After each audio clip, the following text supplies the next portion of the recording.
완치수 시간이고요. 지난 시간에 합의 법칙과 고배 법칙에 대해서 특히 언제 더하고 언제 곱하느냐 이런 부분들을 좀 생각해 보자고 좀 이제 이야기를 좀 하고서 좀 얘기를 정리를 했었고 오늘부터는 진도는 이제 대화에 따라서 결정이 되겠지만 이제 확률에 대한 얘기들을 하나씩 좀 해나가기 시작하려고 하거든요. 기본적으로. 그래서 혹시나 이제 지난 시간까지 얘기가 됐던 거 관련해 가지고 혹시 뭐 하실 말씀들이 있으시거나 어떤 해보신 생각들 중에서 나눌 만한 것도 있으시면 먼저 좀 충분히 듣고 시작을 하도록 하겠습니다.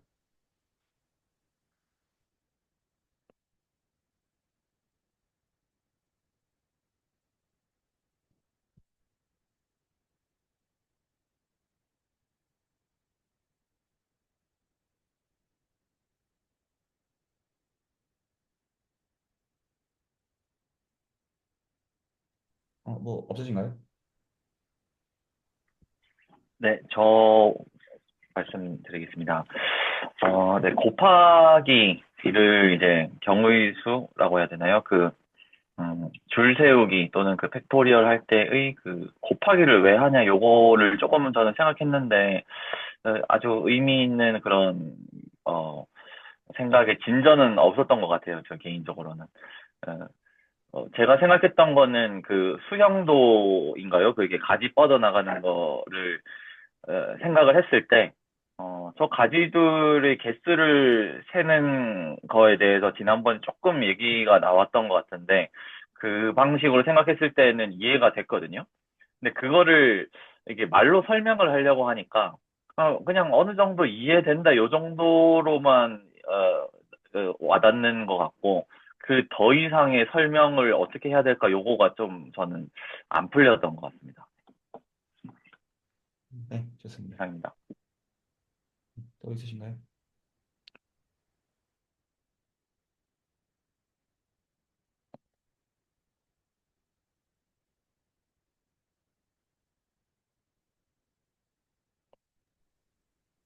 없으시면 일단 얘기를 그럼 이어서 계속 해 나가보도록 할게요.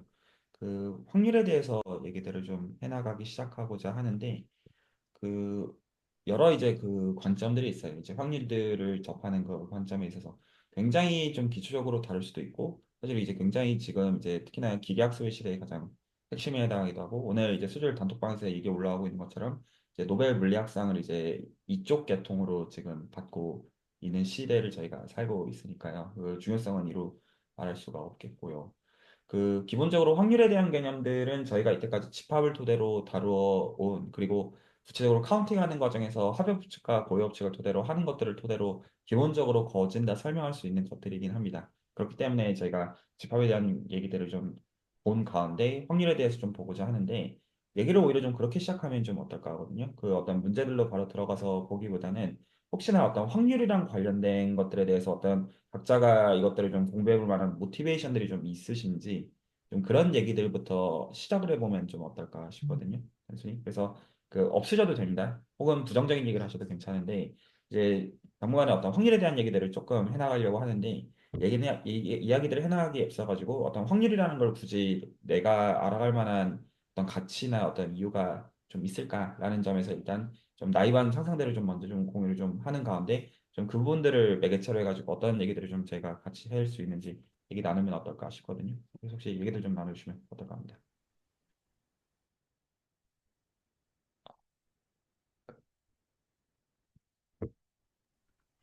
네, 저 확률 관련해서 생각을 하면, 어, 저는 수학을 이렇게 뭔가 제대로 관심을 갖기 전에도 일상생활에서 수학을 가장 필요로 느꼈던 때가 이제 확률적인 접근이 필요할 때였던 것 같아요.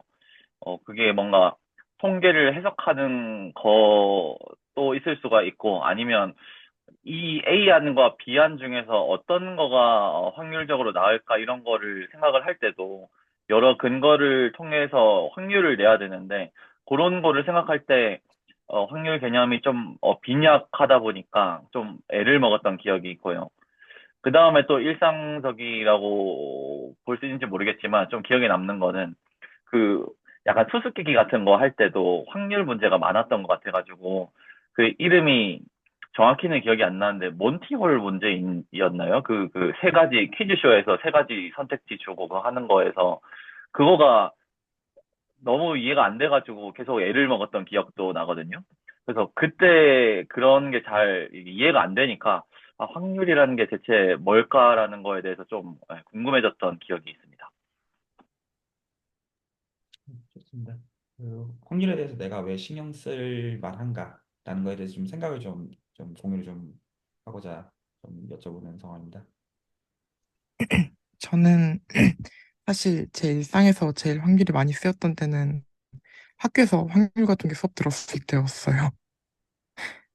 그 수업들, 그리고 또 다른 거는 그 본론에서 직관을 얻을 때 경우의 수를 따지는 게 조금 와닿더라고요. 사실 그 두 개가 제일 큰 것 같아요. 일상이 이미 좀 뭐랄까 오염되었다 할까 그렇긴 하지만 네. 네, 좋습니다. 다른 분들은 어떠신가요? 아, 네. 제 목소리 들리시나요? 아, 저는 요즘에 그 역함수 조금씩 들어가고 있는데, 거기서 이제 강성훈 교수님 블로그를 보게 됐거든요. 그래서 그 블로그에 들어가서 거기서 이제 교수님께서 읽으신 책들을 좀 봤어요. 거기서 이제 수학을 읽어드립니다라는 책이 있었는데, 그 책에 이제 인공지능의 어떤 원리라던가 거기서 이제 통계적인 그런 내용 같은 거 제가 잘은 모르지만 이제 페이지의 정리라던가 이런 내용들이 조금씩 나오더라고요. 그래서 되게 저한테는 굉장히 어렵고 생소하고 낯선 내용이지만 그 책에서 굉장히 내용 같은 것들을 쉽게 최대한 전달하려고 노력을 해서 조금 더 노력을 해보면은 그런 내용들에 대해서 조금 더 이해가 되지 않을까 이제 그런 흥미가 생겼습니다. 네, 좋습니다.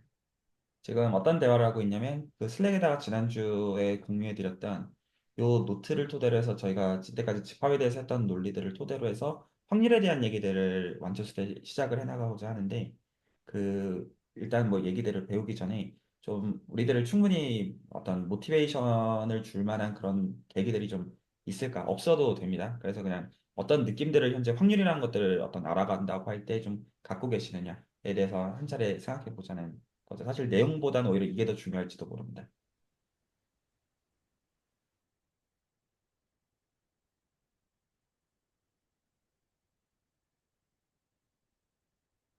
들리실까요?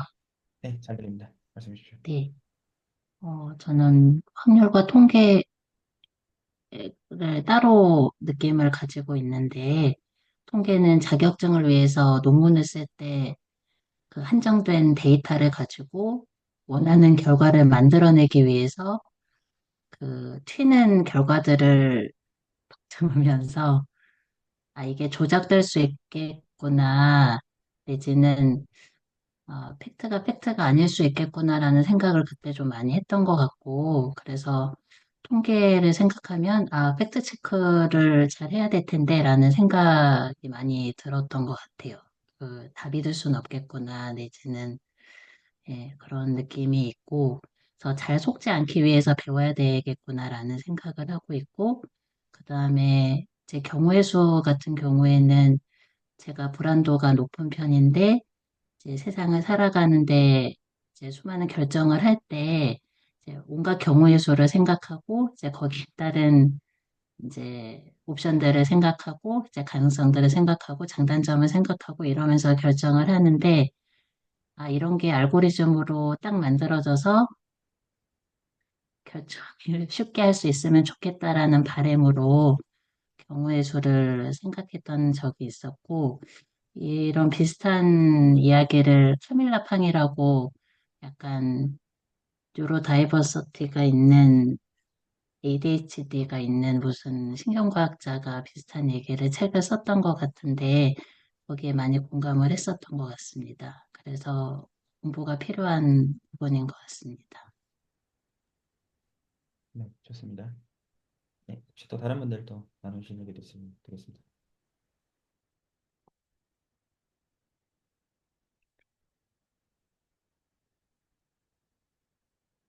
네, 말씀해 주십시오. 저는 그 학교 교과과정 수학에서 확률 통계 부분을 제일 좋아하는데, 일단은, 연산이 굉장히 간단하고요. 다른 단원에 비해. 문제를 풀 때 되게 단순한 연산으로 문제를 풀기 때문에 연산이 많이 안 들어가서 좋아했고요. 그리고 이제 문제를 봤을 때, 이제 문제를 어떤 실제 상황 같은 게 주어지고, 그거를 이른바 구조화를 시켜보면서, 그, 어, 그 구조화를 만들어서 그 상황을 구조적으로 분석하는 것 자체가 되게 재미있다는 생각이 들어서 그 부분을 좋아하고, 사실 그걸 실제로 삶에 적용하거나 좀 그러지는 않는 것 같습니다. 저 같은 경우에는. 네. 아, 네, 저도 지금 방금 말씀 들었는데 오늘 생각했던 생각이 있었거든요. 깜빡 잊고 있었는데,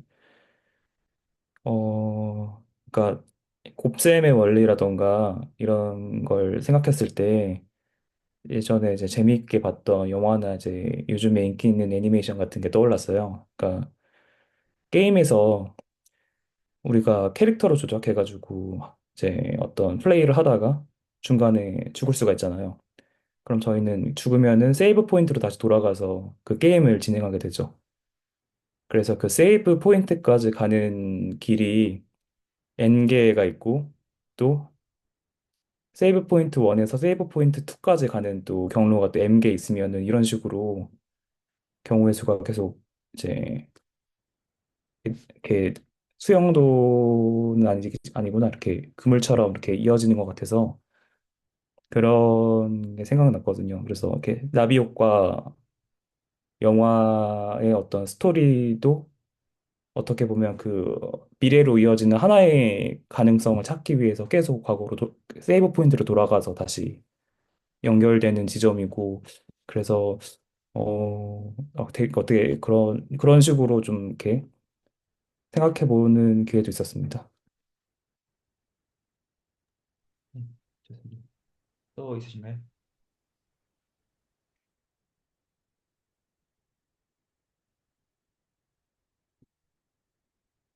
왜 굳이 우리가 확률이나 통계와 같은 것들을 신경을 써야 할까요?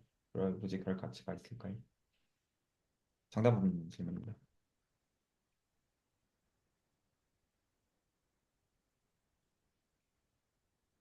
어, 제가 어떤 정답을 드리는 정서로서는 아니고 그 두 가지 정서에서 어떤 저도 얘기를 좀 드려보면 하나는 제가 이 질문 앞에 서는 정서에서 말씀을 좀 드려보겠고 또 하나는 좀 어떤 좀 보편적으로 설득하는 정서에서 좀 약간 얘기를 좀 해보도록 하면 그 수학에서 한 가지 중요한 분야니까 알아야 된다라고 설득하고 싶지는 않아요. 기본적으로 그거는 그냥 너무 이제 한 해에 박힌 답인 것 같아서 원치 않고 어, 하나는 저희가 지금 살아가는 데 있어가지고 그 어떤 센스에서 필요한지의 입장에서 좀 얘기를 좀 나누고 싶은데 일단 제 얘기를 좀 먼저 드리면 그 아시는 분들은 아시겠지만 저는 위로 한 살 위로 누나가 있어요. 한 살 위로 누나가 있고 그 혹시 아시는 분들은 아시겠지만 저희 누나는 바둑 기사입니다. 바둑 기사고 그 연년생으로 컸다 보니까 저는 잘 모르는데 저는 이제 한 4살 때부터 기억이 있거든요. 근데 누나가 어릴 때부터 워낙 신동이었어요. 한 2살 때 신문을 읽었다고 하더라고요. 그래서 저희 집은 이제 유복한 집안은 아니었거든요, 경제적으로. 그래서 실질적으로 어떤 굉장히 탁월한 사람이 아이가 있으니까 부모의 어떤 서포트가 그러니까 실질적으로 어떤 에너지가 드는 유의 어떤 서포트가 저희 누나한테 많이 가는 어떤 저는 그런 유년 시절을 보냈었고 그리고 누나는 실제로 탁월한 것뿐만 아니라 착했고 잘했어요. 그러니까 참 좋은 사람이고 참 존경할 만한 사람이에요. 지금도 그렇고 과거에도 그랬고 특히나 한 30년 전 정도의 어떤 과거에는 특히나 이제 바둑계는 굉장히 보수적인 집단이어서 거기서 또 특히나 어떤 여성으로서 겪었던 여러 어려움들이 있는데 누나는 그 안에서도 굉장히 잘 녹아든 그런 사람이었어요. 그러면서도 자기 주관대를 갖고 있는 어떤 사람이었고 지금은 참 많은 사람들이 누나를 존경해요. 이 한 인간으로서 참 좋은 사람이다. 저도 그렇게 진심으로 생각을 해요. 제가 근데 이 얘기를 제가 왜 정확하게 드리냐면, 보통 이제 그 바둑 기사가 될 때, 바둑 프로 기사가 되면, 지금은 그렇지가 않은데, 그때 당시에는 1년에 남자 한 명, 여자 한 명은 토너먼트로 우승자만 뽑았어요. 1년에 한 명. 남자 한 명, 여자 한 명. 그래서 준우승을 한 이유 때문에 프로 기사가 되지 못한 어떤 비운의 에피소드들은 굉장히 많은데, 저희 누나는 그 세계 최연소로 여자 중에서 바둑 프로 기사가 됐고, 그냥 대단한 실적이죠. 그리고 보통 바둑 기사가 되면 어떤 루트를 일반적으로 거치냐면 한국의 이제 서울 쪽에 이제 한국 기원이 있거든요. 지금은 저 상황은 잘 모르는데 그럼 거기서 이제 연구생 리그가 3조, 2조, 1조가 있어서 1조 상위권에서 그 토너먼트의 우승자를 기본적으로 가르는 구조예요. 근데 저는 이제 저희 집은 이제 수원에서 컸거든요. 그래서 수원에서 뭐라고 해야 되죠? 그냥 어떤 소위 말해서 돈이 많은 그런 어떤 상황도 아니었기 때문에 저희 누나는 동네 바둑학원 다니다가 아마추어한테 배워서 바둑 프로기사가 됐어요. 그러니까 말이 안 되는 약간 그런 상황이었고, 근데 당시에 이제 정확하게는 누나가 재능이 있다는 걸 알고 수원 쪽에 좋은 바둑 사범들이 누나를 이제 물심양면으로 서포트를 했기 때문에 가능했던 일이긴 했죠. 하지만 어떤 결과적으로 연구생 생활을 거치지 않고 프로기사가 됐었고, 세계 최연소로 여자 중에서 프로기사가 실제로 됐고, 그 여자 중에서도 지금은 제가 모르는데 전 세계를 통틀어서 여자 바둑 프로기사는 구단이 총 4명이 있고 한국인 중에 그중에 2명인데 그중에 하나예요. 그러니까 대단한 실적을 실제로 갖고 있는 게 맞아요. 그 정도 실적을 갖고 있으니까 당연히 어떻게 생각을 했었냐면 평생 바둑해서 먹고 사는데 문제가 없다고 당연히 생각을 했겠죠. 물론 어떤 밥 벌어 먹고 사는 방법들은 여러 가지가 있지만 기본적으로 여기서 말하는 건 이제 프로기사로서의 어떤 바둑 활동들을 하는 가운데 먹고 사는 게 그 정도면 그래도 가능한 선이다라고 생각을 했는데 그런 기대들이 2016년에 걸쳐서 와장창 깨지게 됩니다. 다들 아시는 사건으로 인해서 어떤 사건이 그때 펼쳐지자면 이세돌과 알파고 사건이 있었어요. 다들 무슨 사건인지 아시죠? 그래서 그 젠슨 황 박사가 한국에 와서 알파고를 토대로 해서 이세돌과 바둑을 두는 가운데 사람들이 다 기대했던 뭐 말이나 되겠나 했던 거에서 다들 이제 굉장히 쇼킹한 사건들이 실제로 일어났었죠. 일어났었고 그 일들로 인해서 어떤 일이 생겼냐면 이제 인간보다 기계가 더 잘하잖아요. 그러면 당장 그 바둑들에 있어서 수입들이 다 끊겨요. 왜냐하면 더 이상 그런 어떤 소위 말해서 신의 한 수를 추구한다라고 하는 그런 어떤 이제 돈을 더 이상 기업에서 안 되기 때문에 실제로 대회들이 사라집니다. 실제로 대회들이 사라져서 그렇게 당시에 힘들게 바둑 기사가 된 경우들은 소위 말해서 개털이 되기 시작해요. 왜냐하면 바둑 프로 기사가 되려면 초등학교 저학년 때 이미 두각을 드러내야 돼요. 그 얘기는 프로 기사가 된 시점부터는 중학교부터 학업을 하는 게 실질적으로 불가능해요. 학업을 하겠다는 것 자체는 그 경쟁 사회에서 살아남을 생각이 없다는 말이랑 거진 동치일 수밖에 없어요. 물론 아주 예외적으로 이제 대학 교육까지 다 잘 받으신 그런 대단하신 분들도 있지만 보통 통상적으로 바둑 기사이기를 추구하는 분들은 초등학교 이후로는 학업이 실제로 거리가 굉장히 멀고 누나도 기본적으로는 그런 길을 가던 사람이었기 때문에 누나의 지금 어떤 생계는 기본적으로 어떤 이제 기원을 해서 사람을 가르치는 형태로서 그가 원래 그게 본인이 원했던 형태라고 보기는 사실은 어려운 것인데 그렇게 되었던 거의 가장 근간에는 알파고 사건이 있어요. 근데 정확하게는 누나만 그런 게 아니라 바둑계 전체가 개털이 되었고 그냥 돈을 이제 가지고 이제 시합을 가지고 운영을 하는 게 시장에 불가능해졌다는 뜻입니다. 왜냐하면 원래는 바둑을 잘 배우기 위해서는 과외를 프로기사한테 붙여야 되는데 이제 그럴 이유가 없기 때문이에요. 왜냐하면 기기가 더 잘하니까 당연히 집에서 그거를 하지. 왜 바둑기사한테 한 판 줄 때 몇십만 원씩 주면 그걸 누가 하겠어요? 그 논리가 적용이 되어서 그냥 기본적으로 지금은 그냥 바둑기사라는 게 변별력이 없는 직업이 되어 있고 저는 그래서 그런 어떤 것들을 실제로 보고 큰 그런 환경이었어요. 기본적으로 제가 이제 수학을 하는 사람이기도 하지만 그래서 제 입장에서는 어떤 이 알파고 사건이라는 게 굉장히 큰 사건이었어요. 제 입장에서는요. 그게 한 가지 제가 좀 어떤 제 개인사로서 말씀드리고 싶은 이야기고 근데 제가 이 얘기들을 좀 정확하게 말씀드린 거는 제 개인사에 대한 이야기이기도 하지만 조금 더 확률에 대한 얘기들을 조금 더 생각해 보게끔 하고 싶은 것인데 왜 사람들이 그러면 기존의 알파고 사건이 생기기 전에 바둑을 정복할 수 없다고 생각했을까? 라는 거에 대해서 그냥 나이브한 정도가 아니라 약간 수학적인 생각을 조금은 해보고 싶어요. 혹시나 바둑판을 보신 적이 혹시 있으시면 한 차례씩은 다 보신 적이 있으시죠? 보시면 바둑판이 어떤 선이 가로랑 세로가 총 19개씩이 그어져 있거든요. 정확하게.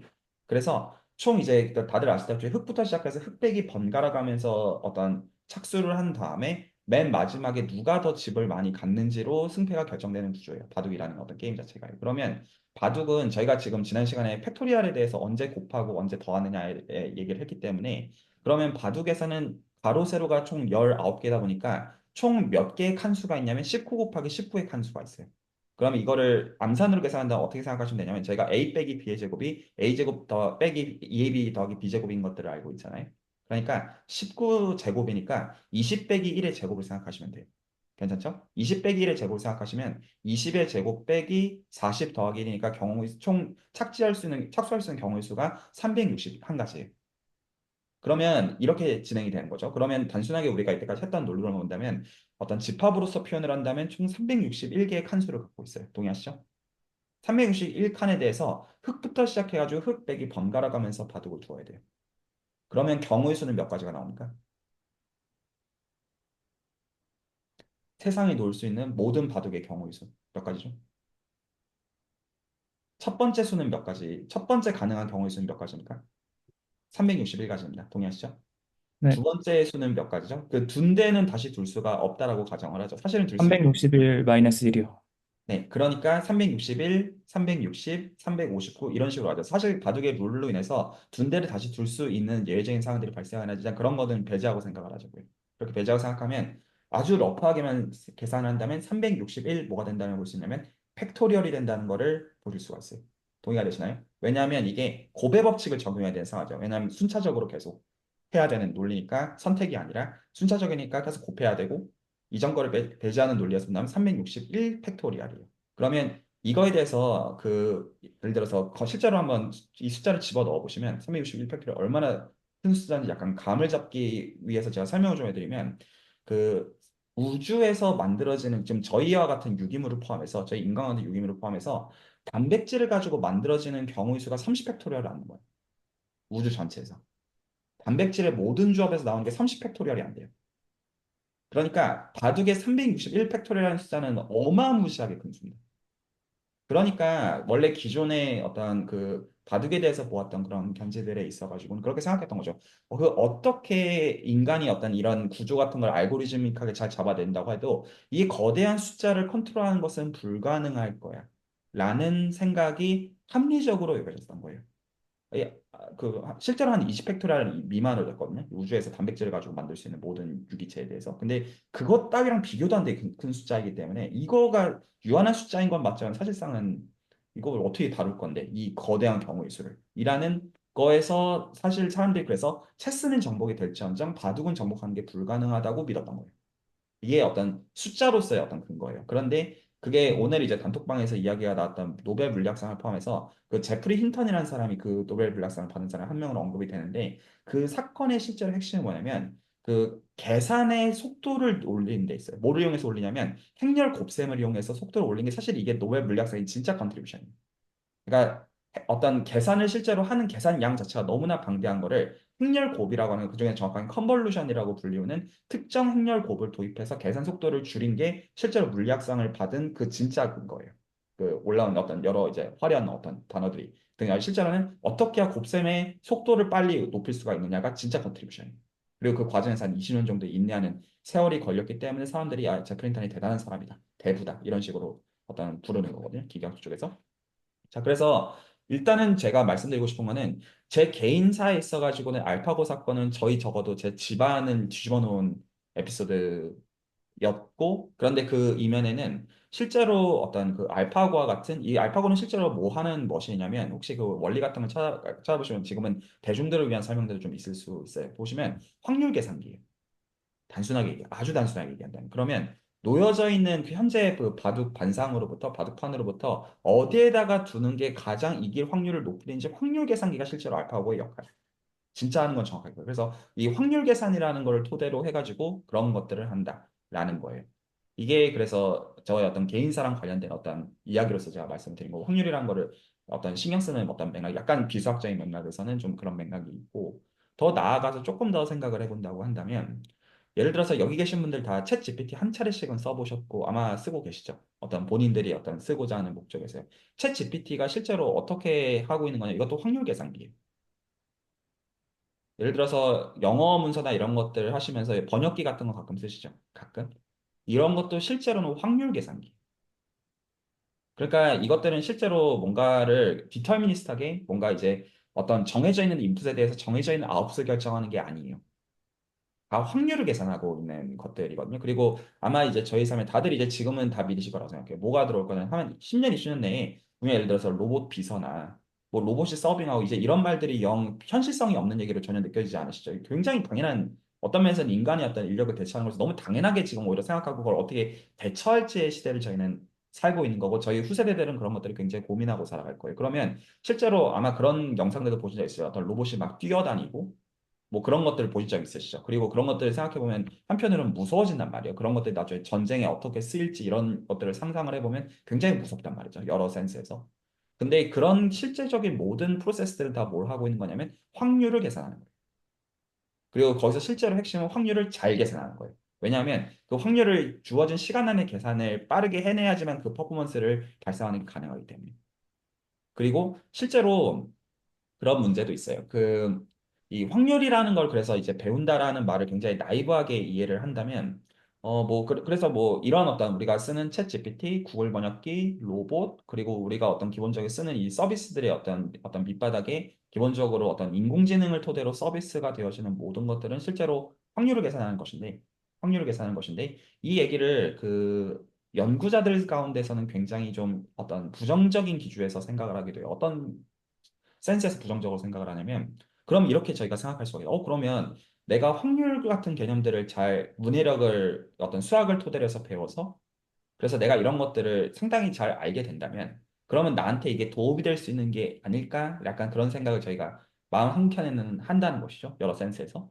근데 이제 문제가 뭐냐면 이게 좀 웃기는 표현인데 실제로 그러면 챗 GPT에 쓰이는 어떤 이런 확률 계산기로서의 그런 알고리즘들은요 그렇게 어렵지가 않아요. 이게 제가 표현을 굉장히 이상하게 하는데 문제라고 제가 표현했는데 지금 문제를 제가 뭐라고 했냐고 이거 확률 계산에 실제로 쓰이는 알고리즘의 그 어떤 구동 메커니즘은 굉장히 쉬워요. 그러니까 굉장히 어떤 뭐라고 해야 되죠? 어떤 굉장히 어려운 공부들을 한 극소수만 이해할 수 있는 그런 게 아니에요. 정말로 어떤 그런 것들을 잘 이해하는. 그러니까 실제로 완초수 때 배우는 그냥 집합이 주어져 있고 집합에서 카운팅을 토대로 해서 실제로 그걸 가지고 확률을 계산하는 이런 걸 가지고 거진 다 다룰 수 있는 것들이에요. 실질적으로는. 그러면 이게 왜 문제냐? 실제로 그 구동이 어려운 게 아니라 그 구동을 계산하는 자본이 너무 비싸요. 원래 우리가 바둑 같은 것들을 알고리즘으로 극복하고자 했던 알파고 이전의 시도들은 인간이 아이디어를 굉장히 잘 내서 그런 어떤 경우의 수들을 살살살살살 잘 줄여서 언젠가 극복할 수 있겠지가 기존의 인간이 하던 생각의 방식이었거든요. 그런데 어떤 이제 오픈 AI를 포함해서 챗 GPT와 같은 시대에서는 뭐냐면요. 오히려 그런 것들에서 인간의 어떤 지식을 의존하는 방식이 아니라 오히려 굉장히 단순한 메커니즘과 알고리즘을 자본에 의해서 굉장히 방대한 계산들을 돈으로 줄여가지고 해버리는 거예요. 그래서 똑같은 메커니즘을 갖고도 그 자본력이 없으면 그 계산하는 게 불가능해요. 단순하게.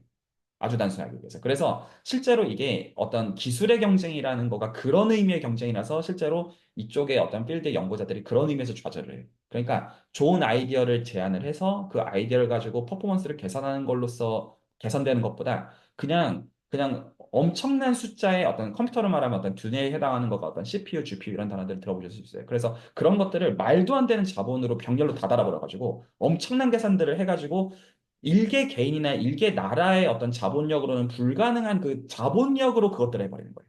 그러니까 그 기술을 안다고 해서 따라하는 게 불가능해요.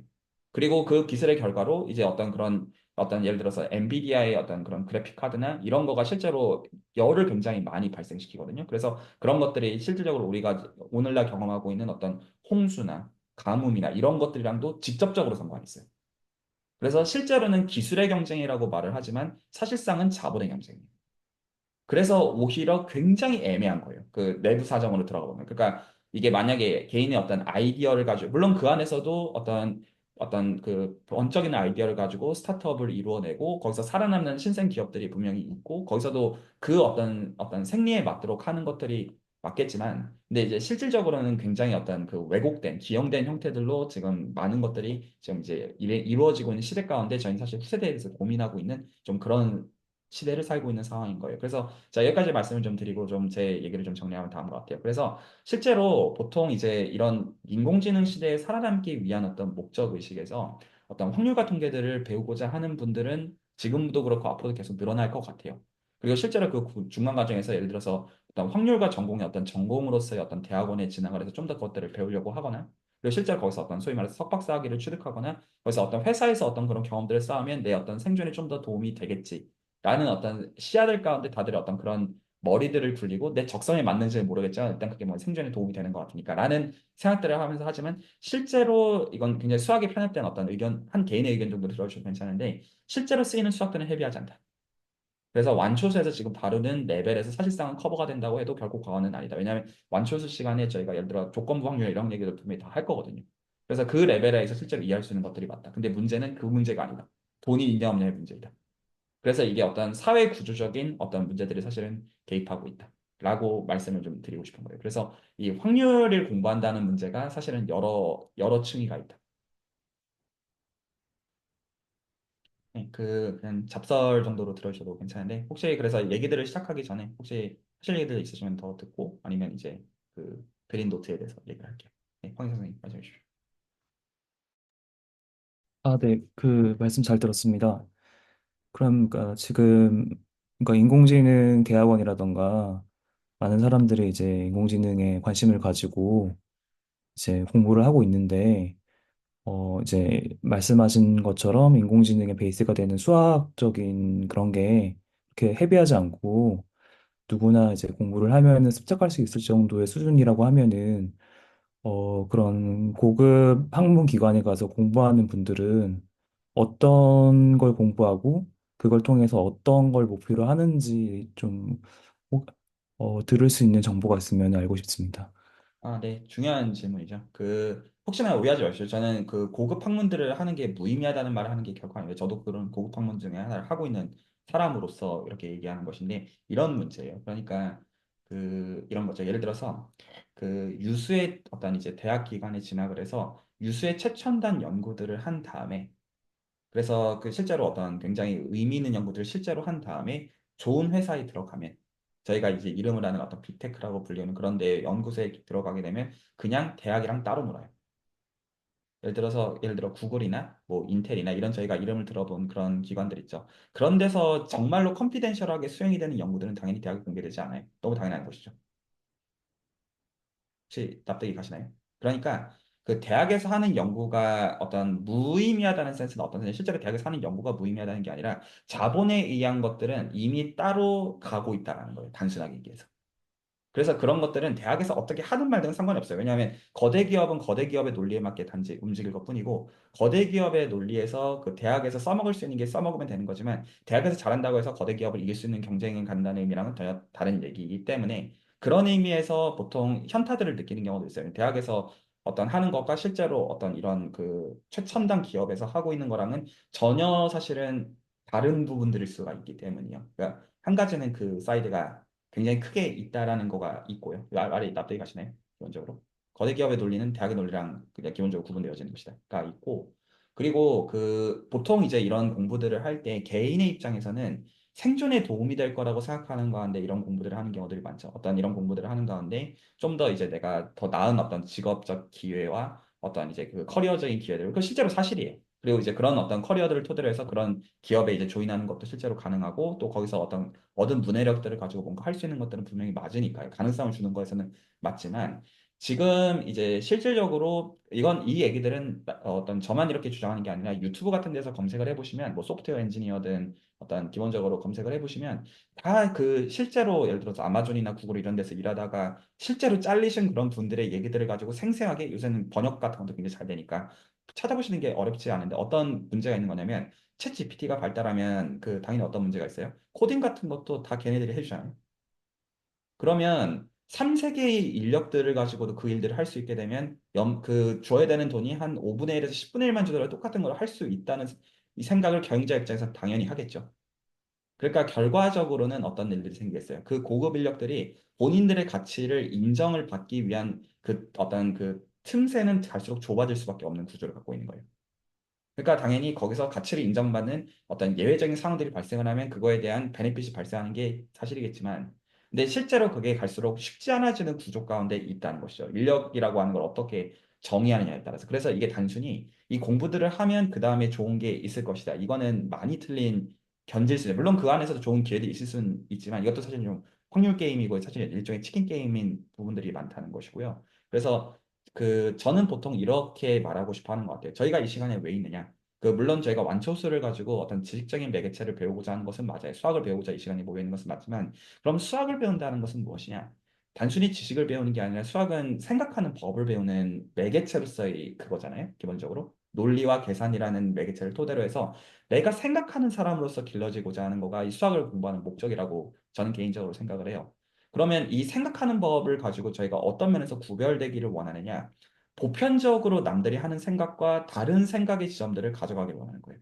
그러니까 뭐냐면 남들이 이렇게 생각한다라고 하는 거의 근거들을 저희가 이해하고, 그리고 그 근거들을 가지고, 왜냐하면 남들이 가는 길대로 하면 그게 결국에는 그냥 그런 거에 지나지 않다는 거기 때문에, 그래서 이제 그런 근거들을 약간 수학적으로 말하고자 어떤 생각의 그런 방식들, 그리고 그런 과정들에 있어서 사실 확률과 통계에 대한 어떤 생각의 방식들은 소중한 부분일 수 있다는 것이고요. 저는 보통 그런 식으로 보거든요. 그러니까 예를 들어서 세상을 살아가는 데 있어서 저한테는 공리로서 생각하는 게 몇 개 없는데, 그중에 저한테 딱 두 가지가 현재 명확하게 셋업이 되어 있어요. 하나는 뭐냐면, 제가 지금 이제 한 살이 된 아기를 키우면서 참 많이 갖게 되는 생각인데, 유년기에 어떤 정서적인 돌봄을 받는지가 너무너무 중요하다는 것들을 제가 요새 너무 많이 배우고 있거든요. 그러니까 이게 성인이 된 다음에도 이게 어린 시절에 어떤 정서적인 돌봄을 받는지가 그 사람의 평생에 있어가지고 얼마나 많은 것들을 좌우하는지를 제가 좀 저 자신을 가지고도 그렇고 아이를 가지고도 그렇고 어떤 주변에 어떤 오히려 외적으로는 굉장히 탁월한 분들이지만 그 내면 세계들에 대해서 대화들을 하면서 이게 유년 시절에 다 어떤 받은 상처나 이런 것들이 굉장히 크게 영향을 끼치는구나라는 것들을 보면서 좀 두려워하고 있어요. 그래서 제가 유년 시절에 이 돌봄이라는 게 너무너무 중요한 부분이구나. 이게 한 가지고, 두 번째가 뭐냐면 세상에 공짜는 없다. 세상에 그 누구도 남한테 좋은 것을 공짜로 주지 않는다. 그러면 이 공리만 가지고 적용을 하더라도 뭐라고 해야 돼? 그러니까 좋은 걸 안 준다는 건 상대방한테 꼭 사기를 치겠다는 이런 부정적인 의미는 아닌데, 말 그대로 의도가 있고 이유가 있다는 거죠. 뭔가 좋은 거가 주면 세상에 공짜는 어떤 것도 없다가 제가 갖고 있는 생각인데, 어떤 남들이 하는 생각들을 따라가다 보면 나한테 굉장히 좋은 것들이 보편적으로 오는 생각들이 있거든요. 그냥 한 가지 그냥 예를 들어 뭐 서울의 아파트 값은 우상향할 거야. 뭐 엔비디아 주식은 오를 거야. 이런 어떤 사람들이 통상에 그럴 수 있지라는 생각의 방식들 있죠. 그러면 그 생각의 방식들의 과연 뿌리가 과연 공짜는 없다라는 기준에서 볼 때 과연 타당한 것이겠냐. 이런 면에서 보거든요. 저는 기본적으로 볼 때. 그러니까 과연 이게 좋은 거면 나한테 오겠는가? 아니면 단물 다 빠진 얘기겠는가? 실제로 내부 사정들 정말로 알고 나면 이런 의미에서 본다라는 것이죠. 그래서 기본적으로 약간 한 가지 더 서포트하는 얘기로서, 미생이라는 웹툰 다 아시죠? 드라마로도 나온 적 있어요. 그러면 거기서 초창기에 오 과장님인지 오 차장님인지가 그런 얘기들을 해요. 어떤 대기업에서 온 어떤 제안서를 읽고 있는데 그것들을 계속 갸웃하면서 읽는 그런 장면들이 나와요. 뭐라고 하면서 읽냐면, 대기업의 이기심이 보이지 않는다. 라고 얘기를 하면서 계속 온 제안서를 읽고 있거든요. 그러니까 저쪽에서 뭔가 좋은 제안을 해줬으니까 그게 이해가 안 간다는 거예요. 그럴 리가 없거든요. 좋은 제안을 왜 하겠어요? 그러니까 그 의도가 보이지 않으니까, 그러면 호구당할 수밖에 없는 논리라는 거죠. 그러니까 그거를 계속 읽고 있는 장면들이 나와요. 그래서 저는 기본적으로 그런 식으로 보면 이 수학적인 생각이라는 게 이제 그런 지점들을 정확하게 잡아내서 상대방의 의도가 이런 거구나. 그게 꼭 나한테 나쁜 건 아니잖아요. 근데 그거를 이제 짚어내고 그 다음에 이제 그것들 토대로 생각을 할 때 그런 중간 과정에서 확률적인 사고와 통계적인 사고는 중요하다고는 생각해요. 그렇죠? 예, 좀 약간 잡설의 형태가 좀 되긴 했는데, 제가 좀 생각하는 확률과 통계를 왜 배워야 되냐라는 것들에 있어서, 그러니까 제가 주장하는 거는 확률과 통계를 배우면 앞으로 어떤 문해력에 있어서 윤택해질 겁니다. 이런 얘기도 아니고, 그냥 오히려 현실에 대한 약간 그런 이야기지만, 이제 그럼에도 어떤 것들을 직시하는 가운데 얘기를 나눠도 괜찮을 것 같아서 얘기하다 보니까 그런 말씀드리 드렸습니다. 또 하실 말씀 더 있으시면 되고요.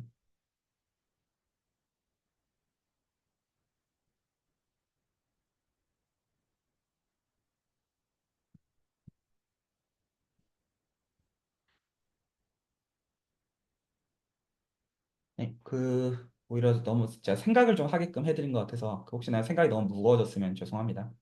진솔하게 늘 얘기하려고 하는데 쉽지는 않아요. 그래서 오늘 일단 얘기를 해야 되는 것은 기본적으로 뭐냐면, 오늘도 딱 전 거기까지만 건드릴 생각이거든요. 그러니까 여기 여러 가지 용어들이 있어요. 기본적으로 어떤 표본 공간, 샘플 스페이스에 대한 용어도 있고, 이벤트라는 용어도 있고 무슨 뭐 두 사건의 뭐 합집합, 교집합, 여집합 무슨 뭐 그 익스클루시브한 관계 뭐 나중에 저희가 독립적인 관계 이런 얘기들을 할 건데 그 이런 어떤 저희가 지식적으로 이미 어떤 면에서는 좀 익숙한 그리고 이미 어떤 상식적으로 알고 있는 그런 얘기들 말고 좀 그렇게 생각하자고요. 그러니까 다시 한번 오히려 어플리케이션을 보면서 약간 그 흥미를 갖게끔 하고 싶은 건 뭐냐면 챗GPT 어떤 이제 번역기 로봇, 제가 쓰는 앱, 인공지능을 하는 서비스들은 100% 뭐를 가지고 하는 거냐면 확률 계산을 하는 거예요. 왜냐하면 내가 어떤 인풋을 줄지 저 입장에서 모르기 때문에. 근데 제법 그럴듯한 답들을 내놓는 시대를 저희가 살고 있잖아요. 그 얘기는 실제로 저기서 그러면 엔지니어들이 하고 있는 거는 그 확률에 대한 계산이 업데이트일 거잖아요. 그게 그 굉장히 넓은 것들을 포괄하도록 하고 있는 거죠. 알파고만 해도 그런 것이고요. 그렇죠? 361 팩토리얼을 인간 중에서 평생 그것만 한 사람들이 이미 꺾어버리도록 되어 있는. 그리고 지금 시대에서는 인간이 둔 바둑들의 데이터들을 전혀 의존하지 않고 알파고 대 알파고가 붙는 것만으로도 인간을 아득하게 초월한 레벨에 이미 되어 있는 지가 오래예요. 그러면 거기서 실제로 하고 있는 것들은 확률 계산이에요. 그러면 여기서 저희가 이미 상식적으로 알고 있는 생각이 있어요. 확률이라는 거는 분모가 있고 분자가 있죠. 상식적으로 저희가 동의하는 생각의 방식이에요. 그래서 오히려 굉장히 나이브하게 어떤 상상들을 오늘 좀 하는 가운데 얘기를 좀 마무리 짓고 싶으면 확률의 정의가 무엇일까? 오히려 여기서 저희가 알고 있는 어떤 그 직관이나 예시들을 조금 더 약간의 지금 시점에서 배제하는 가운데 그 확률이라는 거를 우리는 어떻게 정의해야 되느냐? 라는 거는 중요한 생각의 지점이라고 생각해요. 그죠? 여러분들도 마음속으로 확률들을 계산하고 계시잖아요. 살 때, 여러 센스에서. 그랬을 때 확률이라는 게 정확하게 뭐냐? 라는 것들을 각자 입장에서 생각해 보는 거가 이번 주에 어떤 각자가 생각해 보면 어떨까 싶어요. 그럼 이제 이 만약에 생각해 보신 게 어떤 거에선 지지가 되어져야 되냐면 저 지금 예시들에 의해서는 기본적으로 지지가 되어지는 생각의 방식이어야겠죠. 기본적으로. 그렇죠? 아까 이제 표본 공간, 사건 이런 용어들을 가지고 설명하고자 하는 확률이라는 개념과 내가 생각하는 방식과는 적어도 연결은 되어 있어야 된다. 혹시 동의가 되시나요? 근데 이제 이것들을 토대로 끼워 맞추라는 의미는 아니고요. 그냥 그 생각이 나이브하게 흘러가도 되니까 어떤 확률이라는 거를 나는 어떻게 정의하는 것이 타당하다고 생각합니다. 는 생각해보기에 재밌는 지점이라고 생각해요. 어떤 길 다니시면 산책 한번 하실 때, 커피 한잔 하실 때 확률이 뭐냐? 이게 사실 어려운 질문이에요. 자, 오늘 제가 좀 드리고 싶은 얘기는 딱 여기까지. 자, 혹시 그 하실 얘기들 있으시면 얘기를 듣고 마무리하겠습니다.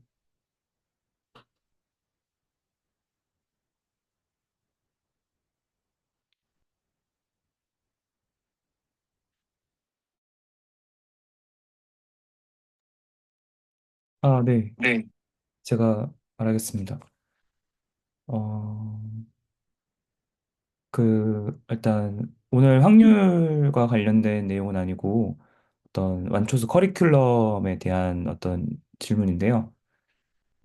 이제, 저희 유튜브 커뮤니티 탭에 보면은 이제, 완초수에서 앞으로 할 예정인 수학 파트들이 쭉 이제 한번 글로 공지를 주잖아요.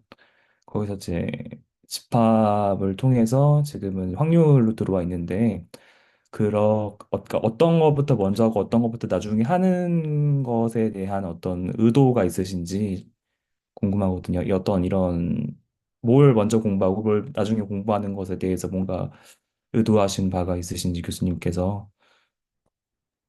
의도는 당연히 있죠. 그 기본적으로 어 제가 지금 그니까 의도도 있고 구체화도 있는데 그 왜냐면 이게 지금 완초수가 1기니까요. 그 일단 제가 지금 텍사스에서 경영 수학 가르치면서 그 2차 방정식을 일주일 동안 가르쳐도 이해를 못하는 친구들을 생각하는 가운데 이게 어떤 대한민국에도 이번 사람들이 기본적으로 얘기들을 볼 거라고 생각하는 가운데 만들고 있어요. 일단 제가 어떤 염두에 놓고 있는 구체화서는 그 정도 선들이고 그러니까 정말로 완초선은 어떤 대중들을 위해서 만들고 있는 성격. 여기 계신 분들이 대중이라는 의미가 절대로 아닙니다. 오히려 여기 계신 분들은 특이한 분들이고요. 그 분들이랑 비교를 한다고 하는 센스에서 본다면요. 그 일단 대중들의 입장에서 그렇고 그 이렇게 하는 거죠. 지금 이제 집합을 저희가 얘기를 했으니까 집합을 토대로 해서 이제 확률이라는 거를 저희가 기술하는 게 가능해져요. 지금 오늘만 해도 알파고 얘기를 하는 게 가능한 이유가 팩토리얼을 얘기를 했기 때문에 가능한 거예요. 오늘만 하더라도. 그러면 확률이라는 걸 얘기하다 보면 그 맨 마지막은 어떻게 끝나냐? 그러니까 완초수의 끝은 목적이 뭐냐면요. 그 저희가 관심 있는 대상들, 지금 확률도 그런 대상으로 끌어들이려고 제가 대화를 하고 싶은 거예요. 그 관심이 있는 대상들을 수학적으로 끌어들이기 위해서 완초수를 하고 있는 것인데 수학적으로 끌어들인다는 말은 무슨 말이냐? 라고 하면 두 가지의 필요성을 공감하는 거예요. 미적분학과 사용대수. 그래서 이게 공부의 사실 수학 공부의 시작이자 끝이거든요. 미적분학과 사용대 수학이. 그래서 지금 저희가 오히려 욕망하는 대상들에 대해서 좀 더 인지하는 가운데 이것들을 어떤 정말로 문제들을 해결해 나가는 과정에서 왜 이것들을 공부하는 것들이 소중하고 요긴한지에 대해서 각자 입장에서 정서적으로 와닿도록 하는 게 목적이에요. 보통은 저희가 수학을 공부한다라고 하면 예를 들어 수능과 같은 목적이 있어서 거기서 고득점을 받는 것을 골로 여기잖아요. 일반적으로 그런 점수를 기준으로 생각했던 방식에서. 근데 이 어떤 그 수학이라는 거를 이제 학문으로 대하는 관점에서는 사실 이것도 끝이 없는 관점일 수밖에 없는데 그래도 기준은 있어요. 그래서 이 어떤 수학적인 체계들을 이해하는 과정에서 이것들을 실제로 수학적으로 가둔다면 미적분학과 사용대 수학 입장에서 가두는 것이구나 라는 걸 이해한 다음에 거기서 만족하시는 분들은 그것대로 좋은 것이고 그래서 좀 더 그것들을 세계들을 사람들을 알아가고자 하면 이제 거기서부터 이제 온갖 수학적인 세계관들을 알아갈 수 있도록 그걸 이제 염두에 두고 설계를 하고 있는 것이죠. 순서에 맞게 얘기를 하고 있는 게 이 초창기에 확률을 얘기하고 있는 거는 이 시대에 그게 맞다고 생각하기 때문이에요. 일반적으로 완초수의 이야기를 했을 거면 아마 1차 방정식과 부등식, 절대값 이런 것들을 제일 먼저 다룰 것 같아요. 제가 그냥 책의 진도를 그냥 단순히 나가는 센스에서만 생각을 하고 있다면. 근데 그게 아니라 일단은 지금 우리가 이 시간에 왜 모여 있고 그 무엇을 알기를 원하느냐. 그냥 어떻게 보면 지식적으로 얘기하면 그냥 굉장히 빠르게 훑고 넘어갈 수 있는 얘기들일 수도 있다고 생각해요. 근데 그게 목적은 아니라고 생각해요. 오히려 그 과정에서 이 지금 우리가 지금 어떤 포인트, 결국엔 생명력이 부여되는 건 생각하는 방식이니까. 그래서 그 생각의 방식들을 넣고 있는 거죠. 그래서 제가 재밌게 생각하는 거는 황희상 선생님께서 슬랙에다가 가끔 시들을 계속 올려주고 계시잖아요. 생각의 방식들을 서포트하는 방식으로 이런 스터디가 되고 있다라는 것이죠. 저는 그래서 오케이라고 생각하고 있는 겁니다. 아, 예, 그 말씀 잘 들었습니다. 이제 교수님께서 정서적으로 와닿게 이런 수학적인 공부를 이제 해서 미적이랑 선형으로 이렇게 수렴한다? 그런 의미로 제가 이해를 했거든요. 그러니까 저희가 이제 선형대수라던가 미적분 같은 걸 공부를 할 때, 시중에 나와 있는 인터넷 강의라던가 아니면 뭐 수학의 정석 이런 책을 보고서도 혼자 독학이 가능할 거예요. 그런데 이제 교수님의 어떤 완초수 커리큘럼을 따라서 공부하는 거는 그것과 결이 다르게 이제 표현해 주셨듯이 정서적으로 와닿게 이제 공부를 한다 이렇게 표현을 하셨는데 저희가 이렇게 수학적인 개념이라던가 저희가 일상적인 어떤 개인의 생각 같은 걸 이렇게 수학 시간에 같이 공유하고 어, 이런 대화를 나눠보면서 이렇게 진행하는 것 자체가 정서적으로 와닿게 하는 어떤 부분의 일환으로 저는 이해를 했고, 그다음에 뭔가 더 거기에 추가적으로 좀 더 다른 의도가 있으신지 궁금합니다. 뭐 여러 가지 얘기인데 일단은 그 의도라기에는 좀 되게 거창한 말이고 그렇게까지 거창한 어떤 의도는 없고요. 그 어떤 18세기의 어떤 현대 수학이 그 나폴레옹 시대 때 시작이 됐던 시점에서 근대 수학이 시작했던 시점에서 이제 살롱이라는 단어들을 가끔 들어보셨죠. 여러 맥락에서 수학도 살롱 문화에서 비롯된 거거든요. 귀족끼리 심심해가지고 할 거 없어서 그냥 디저트 먹으면서 만담 나누던 게 수학이에요. 그래서 원래 수학 배운다는 게 이런 거거든요. 원래. 그냥 수학자들끼리 하는 게 그냥 그 만나가지고 그냥 대화하다가 이거 이렇게 하면 논리적으로 말이 되네 이런 게 수학이라고요.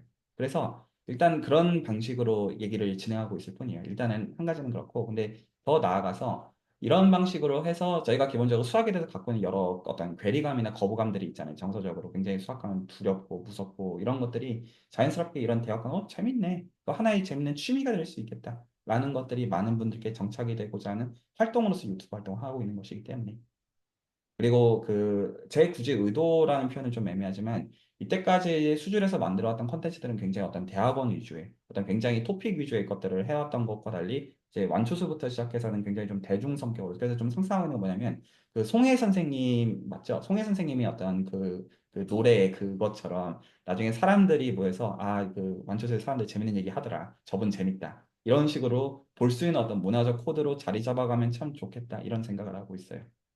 하고 있는 생각들은요. 그래서 수학이 재밌을 수가 있고 생각하는 방식들 재밌네.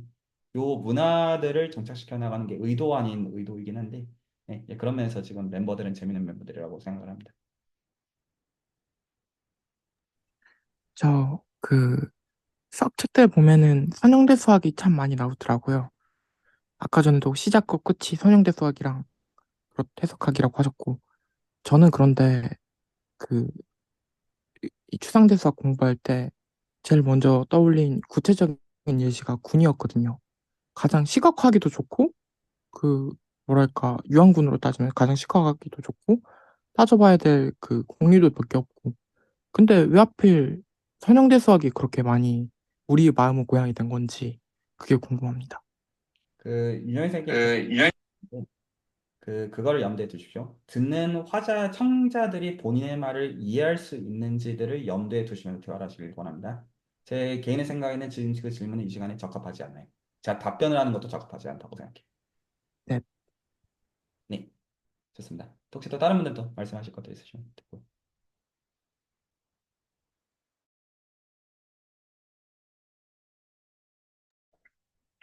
네, 혹시 아까 그 질문이라고 해야 되나요? 그 생각해 볼 거리로 주셨던 그 확률이란 무엇인가, 요런 거에 대한 생각을 지금 나누는 것도 뭔가 적절할지 궁금합니다.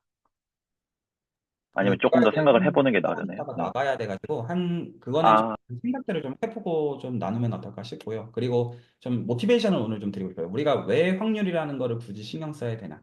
그냥 어떤 이런 그냥 프로그램에서 얘기하니까 그런 거 말고 이거 나중에 저희가 완초시 때 했던 지식은 다 까먹어도 이런 생각을 했던 거는 본인들한테 남아 계실 거거든요. 아, 나 이때 확률이라는 거에 대해서 한 차례 그냥 생각을 해봤었다. 이 어떤 이미지에 대해서. 그러자는 거죠, 단순히.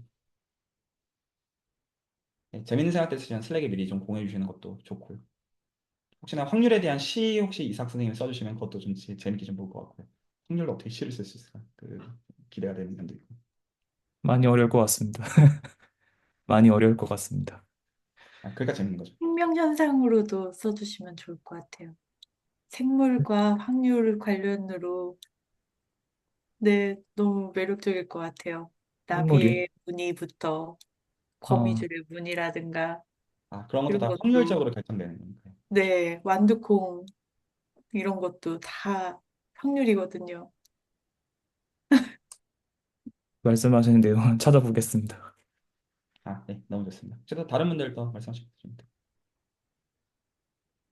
아, 아까 교수님께서 살롱 관련돼서 얘기하셨는데, 예전 고대 그리스에서는 그러니까 피타고라스가 이제 수학에 대해서 종교적인 집단을 이끌었다고 제가 알고 있거든요. 그리고 일본에서는 이제 산가쿠라고 해서 이런 사람들이 종이에다가 어떤 수학에 간단한 퍼즐 같은 걸 만들어서 그걸 풀고서 이제 자랑하는 문화가 또 있었고, 이제 우리나라 뭐 이제 삼국시대에 가면은 이제 고구려 같은 경우에는 축성 기술이 매우 발달했는데 그런 축성 기술의 어떤 기본 베이스 안에는 이제 뭐 이집트도 그렇겠지만 그런 어떤 수학적인 베이스가 있을 것 같고 그래서 어떤 시대나 어떤 문화적인 맥락에 따라서 어떤 물론 지역적인 차이도 있겠지만 어떤 수학이 어떻게 사람들에게 소화되는 방식이라고 해야 되나요? 그런 어떤 게 차별성이 있는 것 같습니다. 다른 어떤 그러니까 시대마다 또 장소마다 어떤 사람들에게 이 수학이라는 게 다르게 어떻게 와닿는 그런 이미지가 있는 것 같아요. 네, 감사합니다. 혹시 한 분 정도 더 하실 말씀 해주시면 됐고 오늘 마무리하겠습니다. 저 확률이랑 시 얘기가 나와서 말인데, 우연한 마주침들이 그 시에서 자주 쓰이는 주제잖아요. 그리고 사람끼리의 마주침이라는 복잡한 세계를 시적으로 풀어낸 것들을 인상 깊게, 인상 깊게 읽은 시가 몇 개 있거든요. 사람끼리 마주치는 것에 대한 시. 아니면 그 유명한 너는 나에게로 와서 꽃이 되었다라는 시도 일종의 마주침에 대한 것이고. 그런 느낌으로 한번 써보면 어떨까 생각이 들었습니다.